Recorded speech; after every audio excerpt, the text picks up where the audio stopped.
it's streaming to YouTube. This is exciting. All right, it looks like it's already on. Okay, I guess we're live.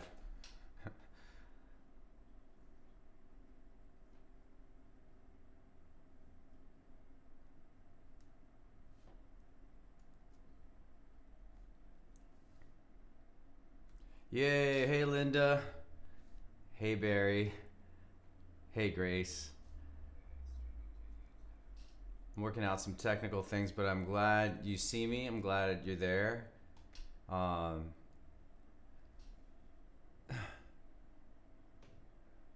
Almost ready to be. I guess it is time to begin. This is exciting. First one. Give me another minute.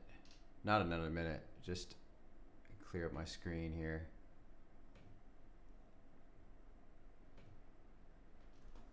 Hey Elise, how are you? So maybe we'll just chit chat a little bit. Hey Leslie Melody Mermaid from California. Um, Maybe just chit chat a little bit as people filter in, but this should be fun.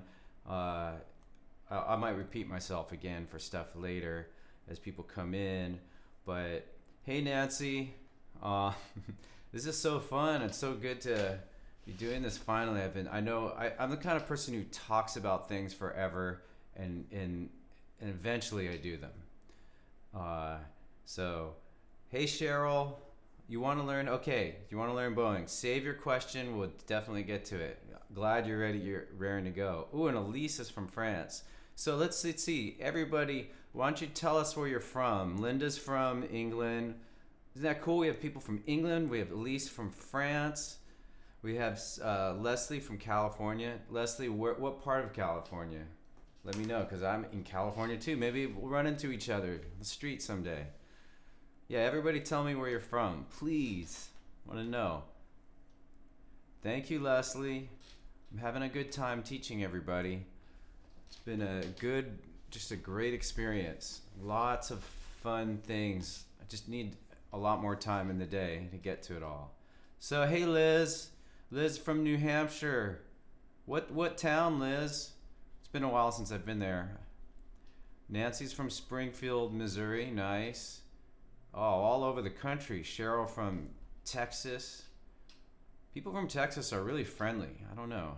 I mean, I'm sure you're all very friendly, but okay, Leslie, Fort Bragg. Well, you don't need to brag about it. More dad jokes to come. Born in Larkspur. Liz is from Concord.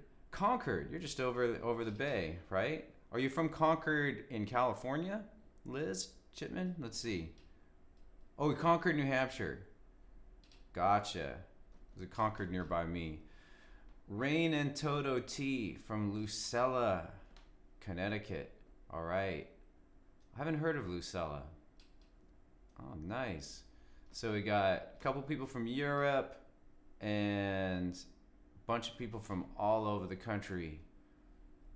Yeah, okay. So the next thing I'll ask everybody is, please tell me what skill level you're at, so it'll kind of help me, get a idea what's going on and how to show stuff, how to talk about stuff. If I just have a little bit of a gauge, so let me know if you're like an absolute beginner, kind of like on the way, like you can play 20 songs. Let's call that a beginner, and then intermediate or advanced. And these are super loose definitions. So everybody just think about where you're at with fiddling, and it'll help just kind of set the tone. And then we'll get to some questions. Bev and Beaver from Blairsville, Georgia. Okay. All right, thanks, Nancy's intermediate fiddler. So, Nancy, tell me if you know, like, if you've been playing pinky finger, what fingers you know. I'm just curious how you define intermediate. For all the intermediate people, tell me what fingerings you've studied. Like if you've done pinky, lower first, raised third, that'll help too. Okay, lots of intermediate students. Okay, beginner, intermediate, cool, good. Cheryl's skill level is I think that means she meditates while she practices. Actually, I think it's a good idea. Maybe we'll do some fiddle meditation today. Um, Debbie from Perth, Australia. Nice. So we've got 3 continents represented. How cool is that? All right. Liz knows all the fingerings. Okay, that's a good level of the end of the beginning. I like that. That's kind of a good definition of intermediate. You know all the fingerings. You're at the end of the beginning. Of course, we're all beginners. For even the most advanced of you out there, think of yourself as a beginner. You're always starting new. I like to think that way too. You're always seeing what you can learn. It makes life a lot more interesting, and certainly you'll accelerate your learning with this thing if you approach it that way. Okay, if I got to keep looking at the screen, it's not that I don't care. I just want to see what people are saying. Eventually, I hope to figure out a better system for all this, but this is pretty good. Okay, Pinky raised third. Okay. All right, good. And any beginners? I only saw beginner, intermediate. Anybody being shy about being a beginner? Like I said, the beginners are like, we're all beginners, and it's just great philosophy. Okay, Elisa's got a question about vibrato. I'm gonna bring out ask you a few more questions, and then we'll get started. I think just maybe one more question, and then we'll get started with taking questions from you. And if I missed your question, please just ask it again. And I promise to get to every single question. It's just that I'm pretty much doing this alone, and so it'll be hard to keep track for this particular one. So, okay. So the last big question I got is, what style are you most interested in? And it's okay if you want to say, I'm interested in them all, or if you want to say, I don't really know the fiddle styles, I don't really know exactly what I want to do. I appreciate that too. If you're somebody who's like, I just want to learn and I don't have any specific thing I want to do. But if you have a style you're interested in or a direction you want to go, please tell me now in a comment there.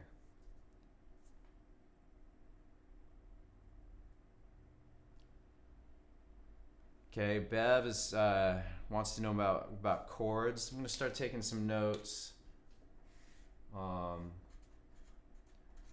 Elise, I think, wanted to know about vibrato.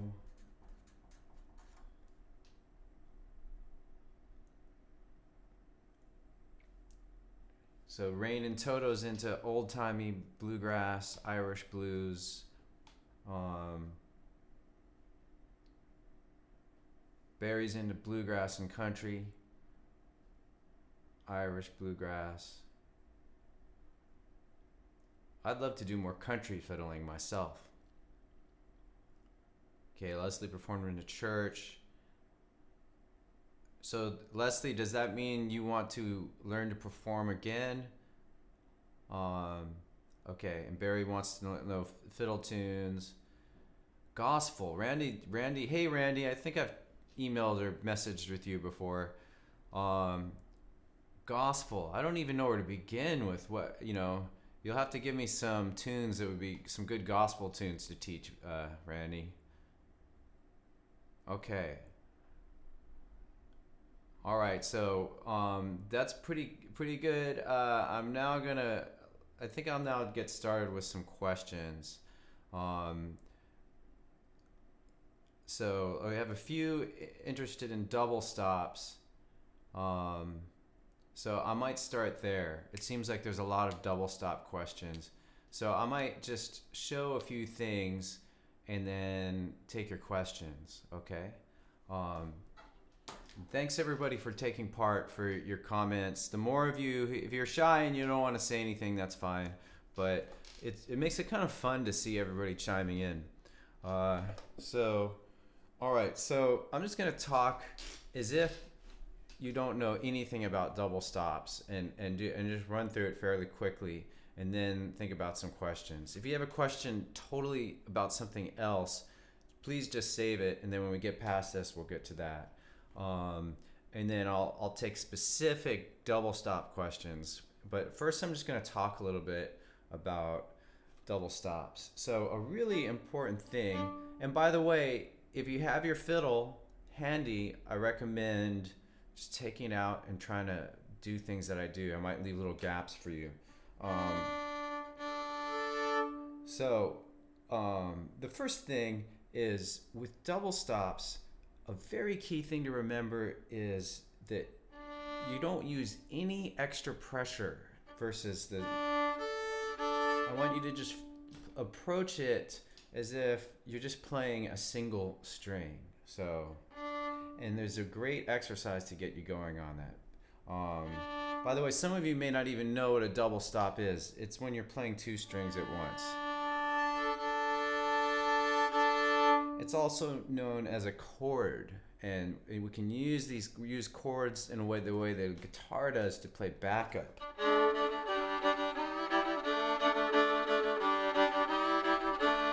So then somebody else, that would be called like second fiddle, and somebody else could be playing over you.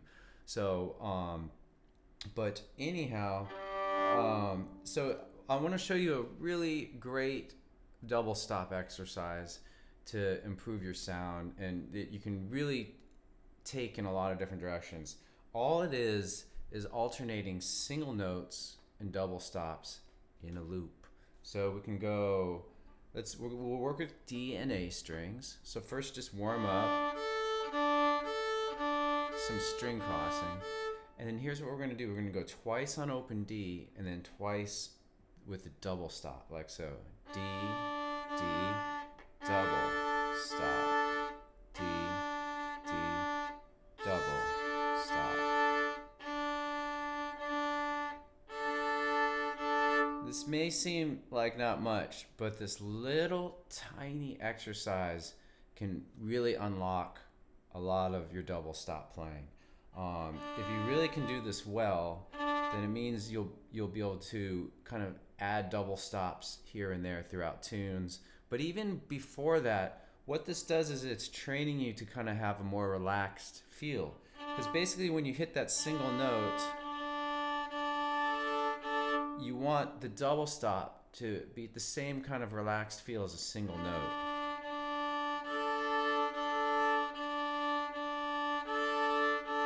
And then if that is hard for you, and it may be for some of you, you can just practice string crossing some. So you want to be able to at least do that with a good tone before attempting double stops. If you're an absolute beginner, you really should wait on double stops. I don't like to hold people back if they've got passion to play, but I do it with my in-person students because I don't want them to get discouraged. I want them to go in little steps so that they like a little win, another little win, another, and they just gain confidence. And if you move at a good speed like that, then you're kind of going to be more successful, I think. So believe it or not, this is a huge exercise. And then there's lots of different ways you can vary it. You can, for your single note, you can use A instead of D. So we could go A, double, stop, A. Okay. I'll pause for questions on double stops in a minute. Let me go a little bit further, please. So, and then the next thing you can do is you can alternate your single notes, like D, D, double stop, A, double stop, D, D, double stop, A, double stop. That's actually pretty hard, I think. And then if you can speed that up,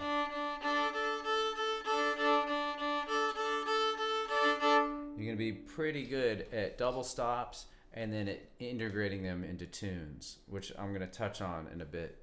So that little exercise, I'm going to show you how limitless the possibilities are for practice with it right now. So from that, we can without even using our left hand, we can start to add variation. We can add rhythms, hoedown. triplets, and so on. So we can just do lots of rhythms, more complex rhythms. Okay, so, and we could do some tone building. Like a huge thing I teach, if you've followed FiddleHed, is how to get a good sound. So important. Better to get a good sound on one song than kind of play 30 songs in a mediocre way. And one great thing for the sound is simply throwaway bow. Very flamboyant, like you've just played the last note of a concert. Yeah, crowd goes wild. So I recommend doing that every time you play, and you can do that with any fingered notes. And what it does is it builds your tone. And then after you do that a little bit on open D, see if you can get that same sound on without throwing it away. So this is actually a really good beginner thing. A great thing that if you're an absolute beginner, you can just jump in and start doing that. You know, it's like wax on, wax off with Mr. Miyagi. You just keep doing that. And so let's bring it back to double stops, and you can do that as a way to practice your double stops. And then if you've done that a few times, see if it improves your tone. Feel free to play along now. Quarter note double stops, D and A.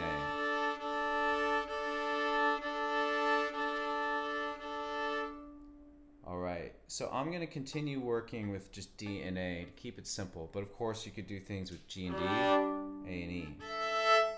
Okay, so just a few more things on how you can use this simple exercise. So as you may have guessed, we can now do the same thing with our fingered notes. So you can play D1 and then do the double stop.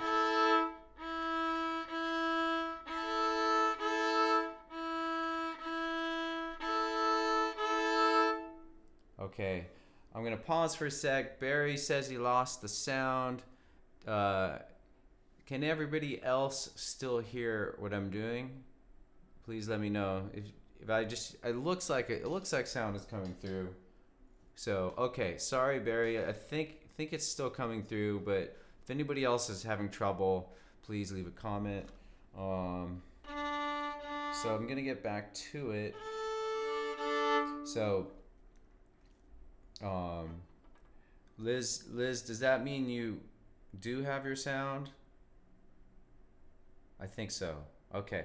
Looks like everybody's got sound. Okay. Sorry, Barry. I hope you figure it out. Thanks, everybody. So, getting back to the lesson, we can do this same thing. And by the way, I'm going to archive this webinar for you guys, and it'll be on FiddleHed. So, and I'll make a post or something about it. Or maybe I'll put it in a comment. I don't know. I'll figure it out. You'll find out one way or another. I'll archive it for you. So basically, we can do the same exercise with all the fingers. So we can do D1, and then we can then do a secondary variation like the rhythms.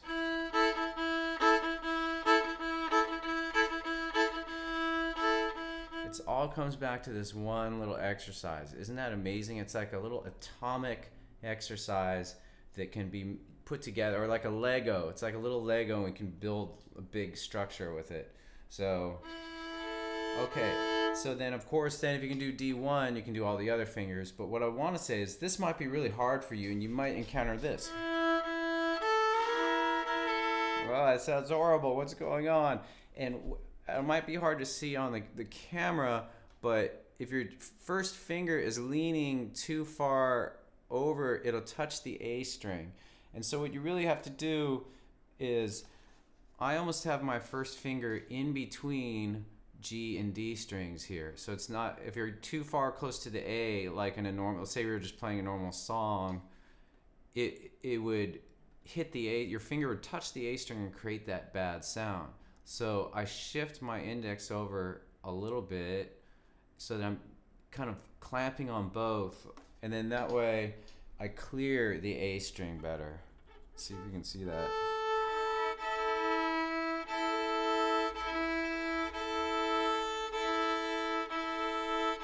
Whereas if I'm not there, I'm touching. Does that make sense? So that's a very key point. And then there's a way you can practice that is to just do string crossing. Hold down the first finger, and then do the A. So only single notes to work it out. And so as we do more advanced fingerings with this, like D2 to A, this is preparation for doing the double stop.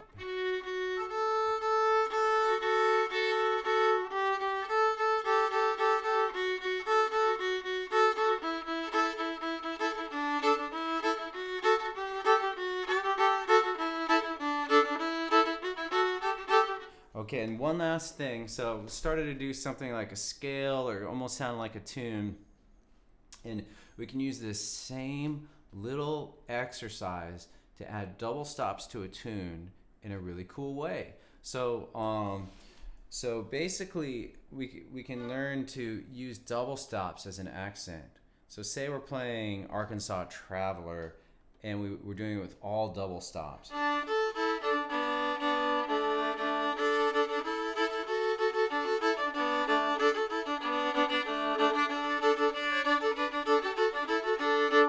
Pretty cool. It sounds pretty neat actually, but I don't know if you notice, it's a little harder to hear the melody because it's so buried in double stops.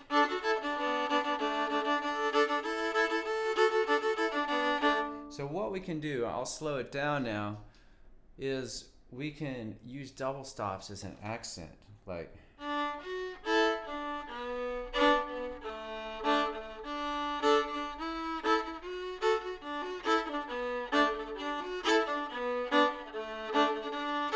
so that all comes back to this super basic exercise. And the way we get from here to Arkansas Traveler is we do this, then we do it on hoedown. Then we do the exercise, we split the hoedown like so. So we do the double stop on the offbeat, the first short note, like long, short.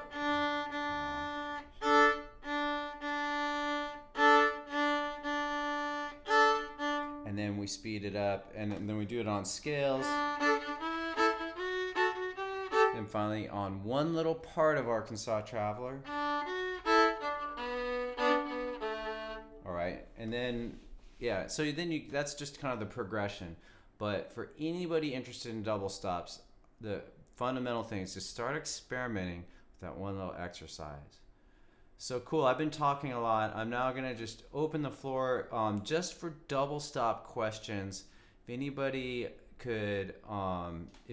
has any double stop questions, just let me know now, and I'll try to answer them to the best of my ability. And then if not, then I'll go to, so let's see, somebody's asking about 1-4-5 progression. That's related. By the way, a lot of this stuff, in case you haven't discovered it, is on FiddleHed on the website. And in the future, I hope to be able to just have the webinar kind of office hours set up so that I can just link it to you really easy. So it might be, I can't really do that right now today, but it would be, I'm just thinking out loud that in the future it could be like, oh, you want to know about 1-4-5? Well, that's on FiddleHed in this spot, and a link could appear, So, but anyway, you got to start somewhere, right? Just like learning to play the instrument, you got to just start with open strings. I have to start here for doing cool office hour webinar type things. So let's see, having a double stop chord set printout for various key signatures would be very helpful. Okay, Grace, I'll keep that in mind. Let me know what you want that to look like. Do you want sheet music? Do you want tabs or something else? Let me know. I have things like that, and I'll try to I'll try to get those out somehow, maybe on the blog, the Fiddleosophy blog. So Imbu 4-8 Debu. Is there something the finger combos listed with the chord? Somewhere where the finger combos are listed with chord names. I think so. I'm trying to remember. I do have. Just look for lessons on chords. You'll find it on the site. I'll look right now real quick. You're welcome, Linda. I don't want to get too sidetracked, but I will look for. Actually, I'm gonna look for later. I feel like somebody was a few of you are asking about like a chord chart or something. So I'll do some kind of follow up on this, and when I show you I'll look at the questions and show what content I do have related to this on the site. So tabs for the chords. I think I got some of that somewhere on the site, and then some in my own notes. So plays nicely. Hello, plays nicely. Glad you play nicely. Sliding double stops. So I don't know what you already know, but a good place to start is with the easiest, simplest thing. And so I would say D1 and open A, which by the way is an A chord. And what I would do is first make sure you can slide well without the double stop, just D1, low 1 to 1, like. So I haven't taught a lot about slides, but I want to do some lessons and play along tracks for it. But there's two ways to look at it. There's very subtle slides, and these are nice for helping to find your tuning, especially with double stops.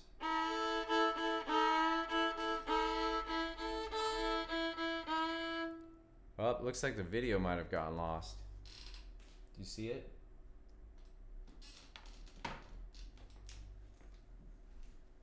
Oh. Okay. We lost it for a sec. Coming back.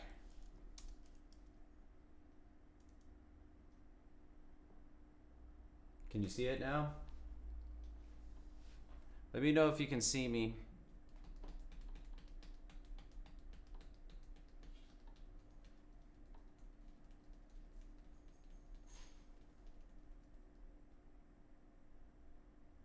Okay. Thank you. Thanks, Yuri. So let's see, where was I? Oh, it's sliding double stops. Thanks for your patience. We have this new camera that shuts off. Not such a good idea, right? But it's a nice camera, so what the heck. Anyhow, so sliding double stops. So first you got to get good at sliding.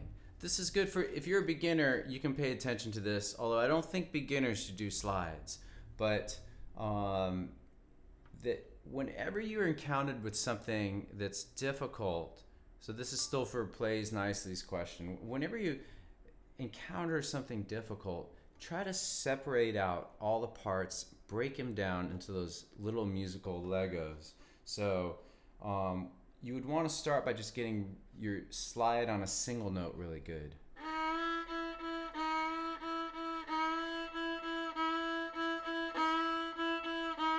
Just practice that a lot, 1,000 times, literally 1,000 times. And what I was going to say earlier is that you can do subtle slides to help you find your tuning, or you can do big, obvious slides like you're feeling nauseous. Whoa. And find a middle ground maybe.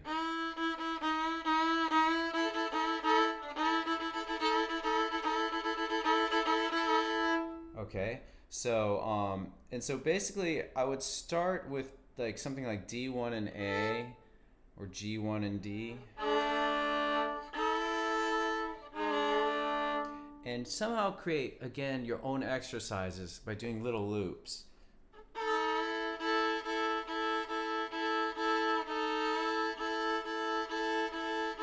You see how that works? We're getting the slide in, but then we're getting kind of like something we know well we can do a little bit more of.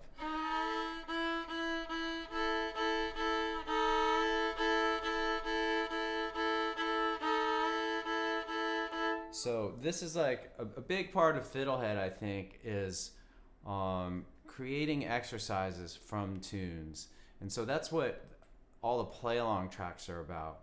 What I hope, this is just for everybody now, and even if you're a beginner, what I hope you get from this, from learning this, is how to just break things down into little exercises, how to take anything and create an exercise. So all the play along tracks on FiddleHed, they're there to help you get something, right? They're there to help you do like the first quarter of a tune, like Bylum Cabbage Down or Arkansas, you know, they're there. But more importantly, what I hope you get from it is that you can do your own exercises, that you on your own, say you learn some tune that I haven't taught, and you know, that I haven't taught yet, that you really want to learn when you're learning it, that you take the same approach, almost like, what would it look like on FiddleHed? I would have like a little exercise that I would do to help me learn this, and then you'll by using the play along tracks on FiddleHed, you'll figure out how to do that in the future on your own. So say you were learning some complicated thing like slides or like shifting to higher positions, and I haven't done a lesson on it yet. So, but what you can do is ask yourself, well, what would it look like on FiddleHed? Well, I'd maybe have to do some really simple thing. And then what would FiddleHed have me do? Well, maybe do some variation with it. And so on. Okay, so that's just a general point. Make up your own exercises whenever possible. That's what I really want you to get from learning from FiddleHed and all these tunes and techniques. So I think that's a good amount on slides. If there are more questions on slides, throw that out. But I'm going to look at some other questions now. So, Great Adventure says, thanks for doing this. Thank you, Great Adventure. I like your name. You should legally change your name to Great Adventure. Just a suggestion. You don't have to do it, but it's a good name. Let's see. Jane says, when you have to put first finger on two strings like swallowtail jig, I cannot do this. Good question, Jane. First of all, just make sure everybody understands the question. So in some situations, we want to have a finger, and usually the first, planted across two strings. So this is very difficult, and it'll take a while. I still get it out of tune sometimes, Jane, and it's really true. It's very hard. It took me a pretty long time to get it, but that was before I knew how to practice. So you guys are all gonna go faster than I did because you're getting the method of practice from me that I never had. So Jane, like, again, like, this on its own is hard, but let's see how we could break it down. So you would want to first play just D1 well, and go to A1, and just get this really solid. Okay. The next step after that is you would practice planting the first, cross both strings, and then maybe staying on each note longer so you can tune them up. So use a pattern like Tucka on D1, and then Patucka on A1. And so this may be out of tune when you get to A1, like.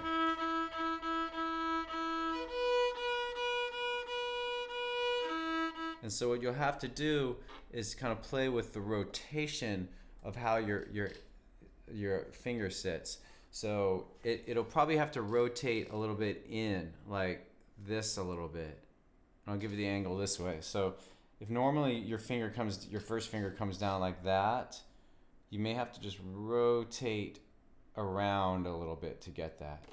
And then before trying the double, you can try the double stop at this point, but what I would recommend doing is just doing single notes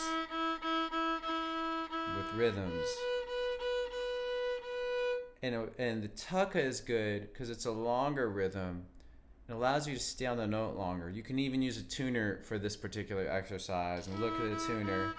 See if you're in tune on D1, then see if you're in tune on A1, and the final thing is, you know, what you put them together, and it might take a while for it to be in tune.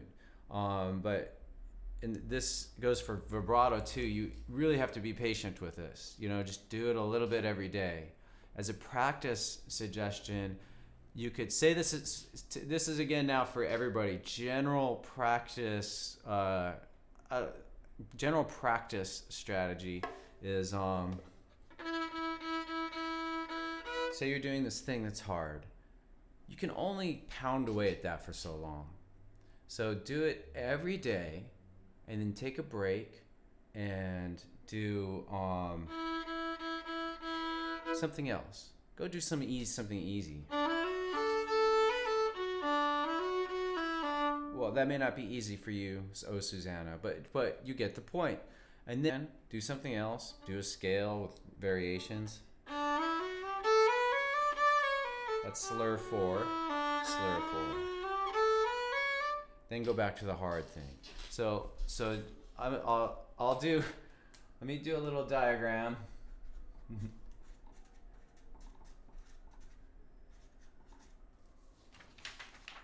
So in your practice, you can just be going from, hopefully this comes out, from easy to a challenge. So you kind of cycle. Just continue to cycle.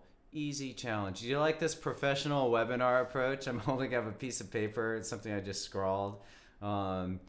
Yeah, good times. So anyway, but I like little visual aids. I'll try to do more in the future. But yeah, as you go through and you're practicing, you know, be kind to yourself. You know, there's only so much you're gonna do in a single session, and if you can't get there, then step back, do something else, and then in the meantime, your brain is still working on the problem. Or maybe even just take a break from practice for a minute, or go get a drink of water and come back, and sometimes that magically resets your brain. It's like when your computer needs to be turned off and turned back on, and it resets it, or your phone or something. Same thing goes for your brain. So okay, cool. Let's see. Any other questions on slides? Oh no, and then we did flatten the finger on 2 strings. Oh, Rain and Toto's saying flatten the finger on 2 strings. Yeah, so that's a good point actually. Like, in addition to the rotation, you could just kind of play more with the pad of the finger. So normally we play a little bit more on the tips, but when you're doing this particular thing, which Jane was asking about, you can, in addition to rotating around, which I think helps with the tuning, you could play with more of the pad part of your finger versus the tip. Does that make sense? Okay, Jane, cool. So let's see. Anybody else got any questiones? I'm just scrolling. I see a lot of things. Yeah. Anybody else feel free to throw in. I have another little thing I was going to teach, but I would much rather answer your questions. And by the way, this, because of our new camera, and this is kind of experimental, the camera may cut out at some point again. So I have to, like, every once in a while, like, touch it to make sure, like that. So, okay, I think that's good. But I'm just apologizing in case that happens. So, okay, I'm just gonna wait another second for questions. And if you come in the middle of this webinar by any chance, please just introduce yourself and say where you're from. You could also say what skill level you are, and what you kind of the style you love most is, or what you want to do with fiddling. So, okay. Any other? So while that happens, maybe I'll just do one more. I'll teach something I had in mind, and then if there's any more questions, I'll answer them. So the thing I wanted to show you guys is a great way to develop your ear, and something I learned recently called audiation. And so basically you learn to play music in your head. So we all do this all the time anyway. But like say you're walking down the street and you remember some song. That's audiation. You're playing that music with your mind. And so what I'm starting to teach is a systematic way to do that when you practice, so that you can play better in tune, you can remember things better, and you can start to visualize like music and the way it should look. And so there's a very simple method for doing this. And basically, let's just do something very beginner thing, like the first part of Mary Had a Little Lamb. This is how you would learn audiation. You would start with playing it.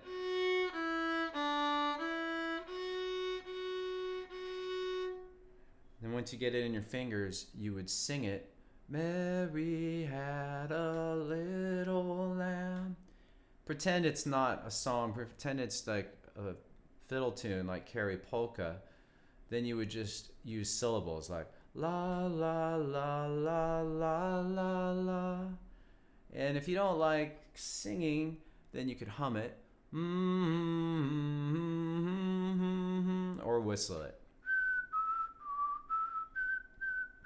So what that's doing is we're starting to internalize the music. It's not just something that happens out here, but it happens in you. Does that make sense? So, and then if you can do one of those steps, the next step, which is I like to think of as the Jedi Knight step, is you do it in your mind. So, and there's a specific way you can practice it. You would play the phrase, then you play it in your head. And then you go back to playing it on the fiddle. And then when you play it in your head, tap your foot so that you stay on time.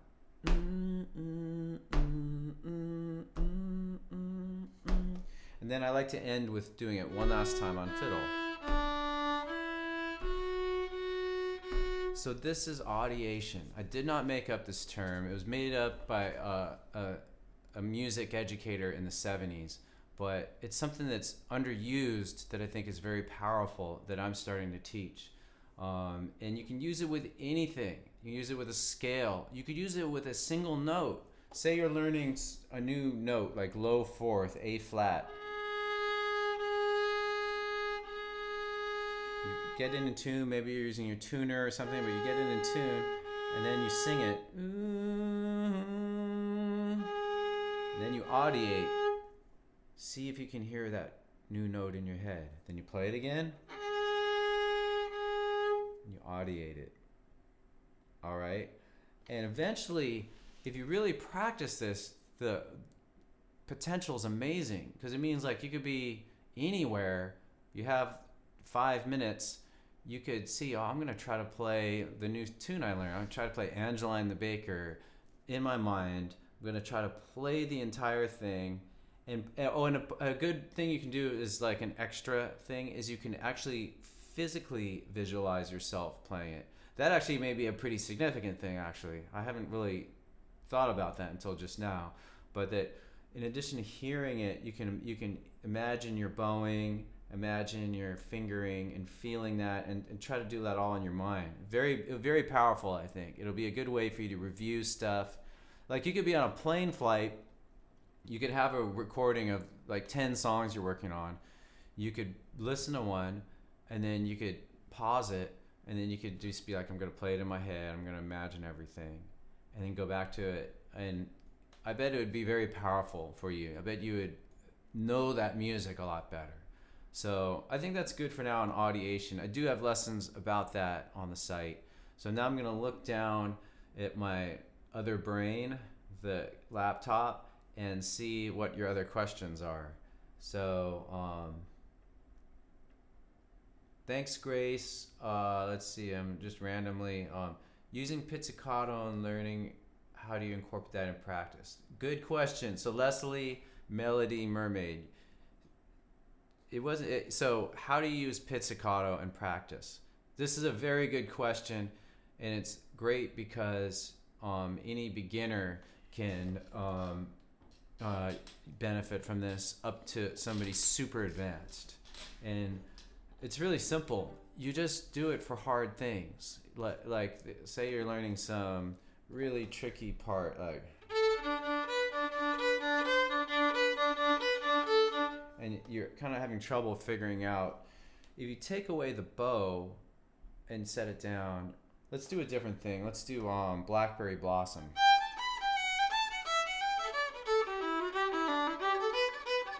So it's kind of a challenging tune, lots of notes, and so say you're just beginning it, and you're struggling. A lot of it comes down to awareness. Notice that, like, if you notice you're really having a tough time making it sound good, just set down the bow, pluck. So in case you haven't learned how to pluck, the way I teach is that you have your thumb resting on the side of the fingerboard. You pluck about here for a good sound. Some people pluck here, it's a little slightly scratchier, but it's not that much different. But anyhow, so what I would do is just use plucking to practice that difficult thing. And usually, like, I break things down even really finely, so we maybe just do the first 4 notes.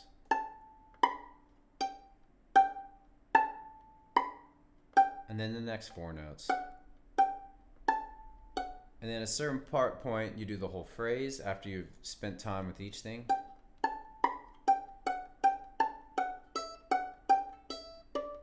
Then you loop that.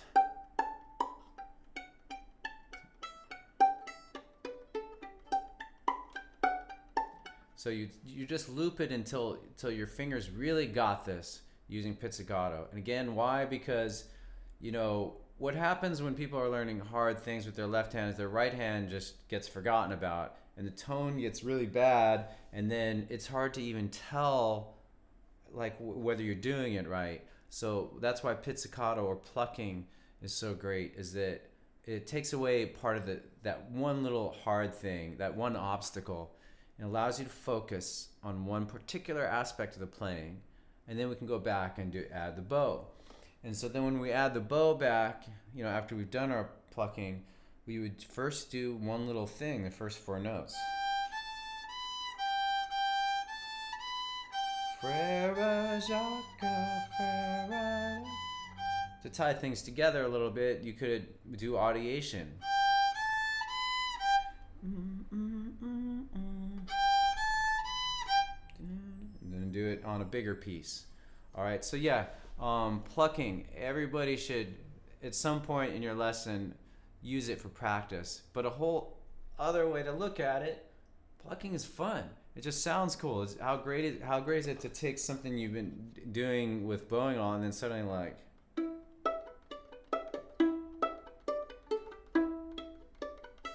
that's pretty fun. It just, because sonically, like, music's a lot about changes and beautiful changes, and so it's like an easy way to add a cool variation.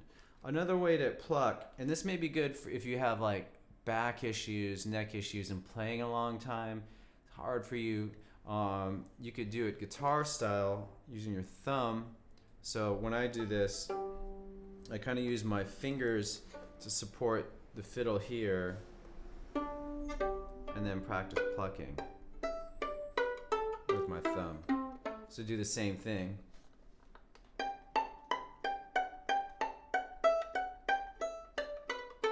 I guess I haven't thought about this that much, but my fingers look like about this when I'm doing that. So this is kind of a nice relaxed way to practice. You can just kind of kick back a little bit, and maybe you just you're noticing a lot of physical tension, or you just, I don't know, whatever. It might be a nice approach for you to kind of, in a relaxed manner, do that. So I think those are some of good tips on pizzicato. Pitzing, as my first teacher used to say. So I'm going to look now, see what other questions.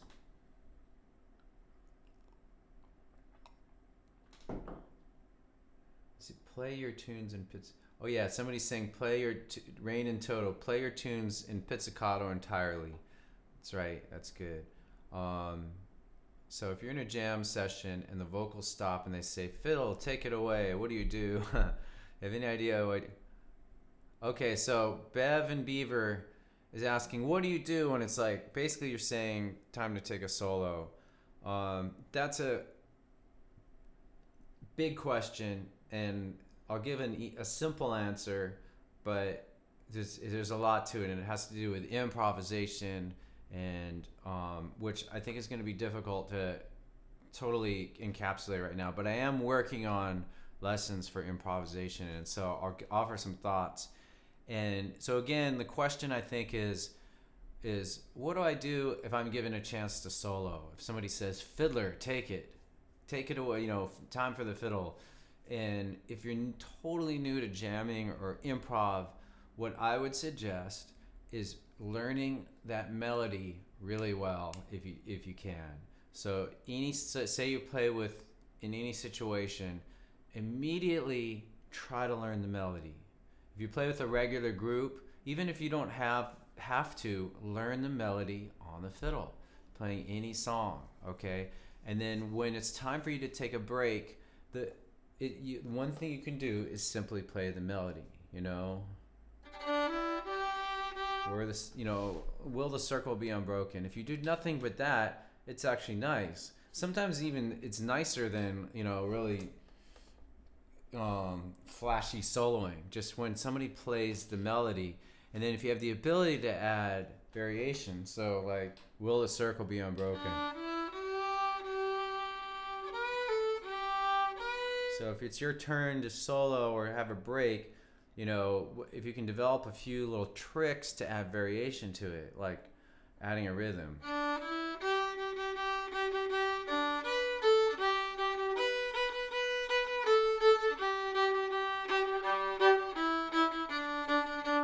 There's a huge one, and so you can then picture lots of different rhythms you could do.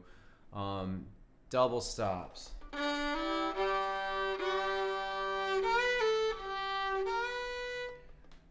You could transpose it to a different, so I'm just giving you variations on the melody, all right?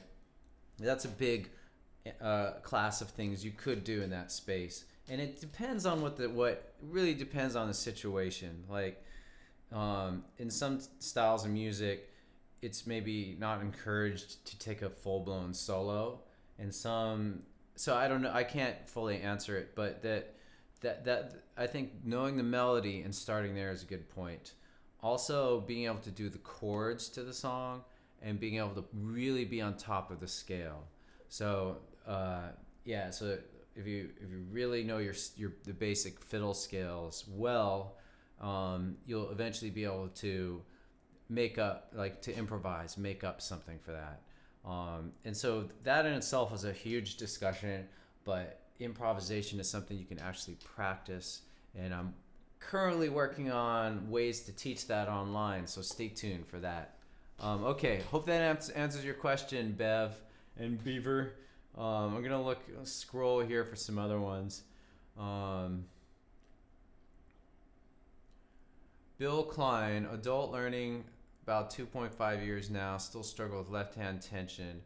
Seems like a lack of dexterity in the twist of my forearm conforming to the fiddle. Okay, so I'm not sure how to answer that, but I'll try. So one thing you can do is I don't know, Billy, maybe you could say what you've done already, what kind of music you've done. But one thing you can do, and thanks Rain and Toto for to relax, and maybe more. I'm gonna just read your. So, I'll do my best to give you some pointers, Bill. But one thing is to bring your attention to your breath. So, and what I would do is like start with just holding the fiddle. Can you breathe? Can you have like maintain attention on your breath. Then just play an open string. Can you keep your breath like calm and even and continue to breathe with just that? And then put your attention on other parts of your body. So I think, Bill, you're talking about your forearm, your arm. It's hard for you to twist your arm. So, So yeah, then you would move your hand down without even playing, Bill. You would really try to see if you can do this in a relaxed way, breathing. If you can't at all do this, then I'm not sure what to say. But if you can do this, if you can like get yourself relaxed in this position without even, don't even have your bow. Just see if you can do that. Maybe find it a few times. If you can do that, then you can probably do fiddling. You know, then it's just a matter of stepwise moving from this to like a tune. You know, then you would try to bow. Keep your attention on your breath, and then pause and do that. Just that. So you would start with simple things and constantly check in with your arm, your breath, the rest of your body. But I was gonna say, Bill, if this still just even reaching here is just torture and you can't do that, then you may want to consider. I would go back to this position and try see if this works for you, and maybe do mandolin. I'm just thinking out loud. I don't know. I'm not trying to say don't do fiddling, but you do have to have your arm kind of suspended in space, and it has to be rotated around a little bit. You may also want to experiment with angles that work for you, you know. So Bill, yeah, sorry to hear that, and hope that's helpful. Okay. Let's see.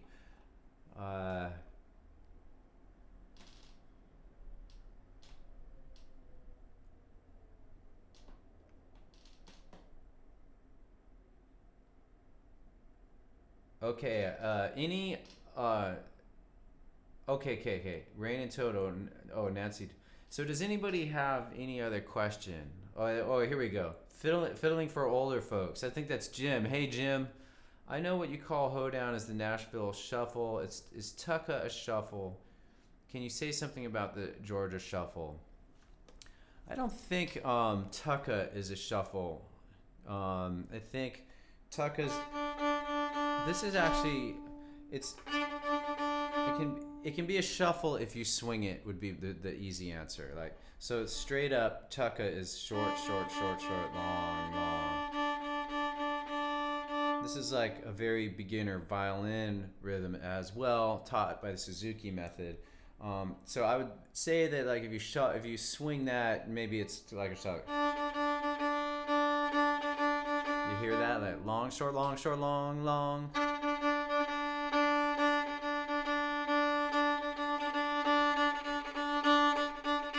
That might be kind of like a shuffle feel or something you could use there.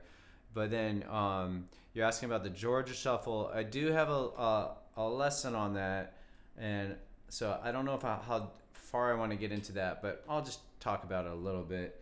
So the Georgia shuffle's, to my mind, like definitely an advanced intermediate thing, and basically I'll just do a flash lesson on it because I want to make sure I get to everybody else's question. But here's what it is.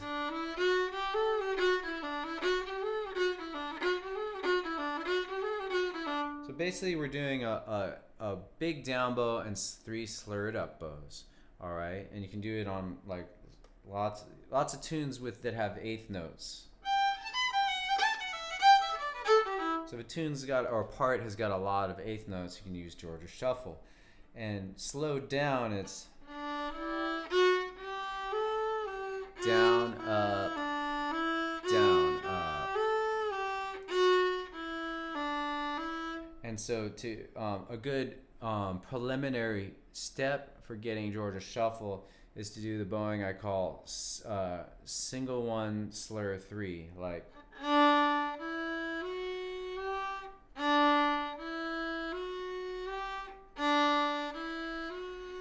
And then to do Georgia shuffle, and then I would do this next.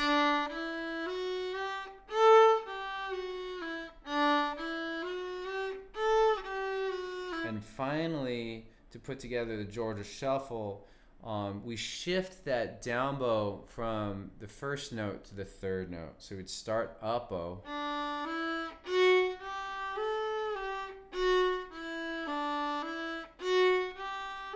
And then we're doing Georgia Shuffle. And then you would just get, if you master what I just did, that one exercise, then you would do it on the other strings. Then you could do it on a full scale. And then you could do it on one little section of a tune, like.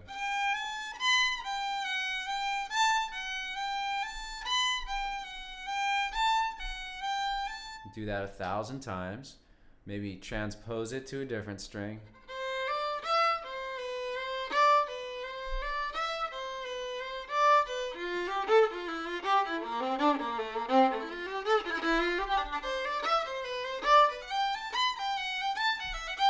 And so on.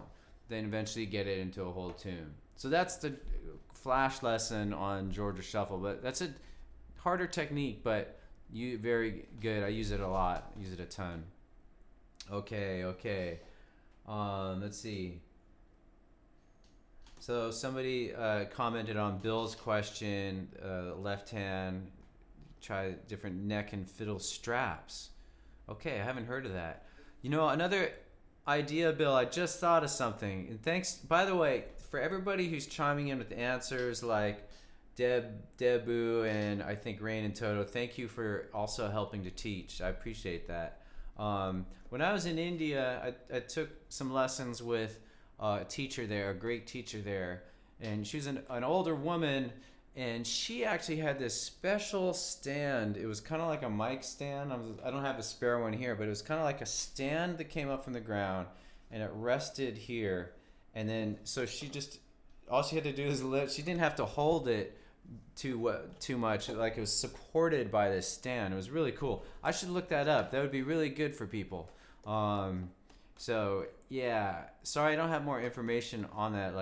But there may be a company selling something like that if you look for it. So anyhow, any other simple shuffles? I'm not sure, Jim. I'm not really actually sure. Like I think the shuffle's just so I would say start with like just swinging things, Georgia Shuffle, and getting a swing feel and things. The shoulder rest I'm using is Bon Musica. I like this a lot.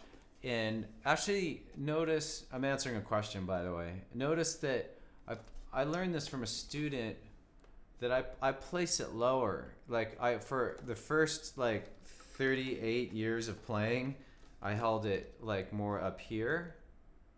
And then I recently learned from a student that he's like, oh, this is how I do it. And then I saw it and I was like, wow, that feels really good. And what I like about this position for the shoulder rest is that I can kind of feel the fiddle here.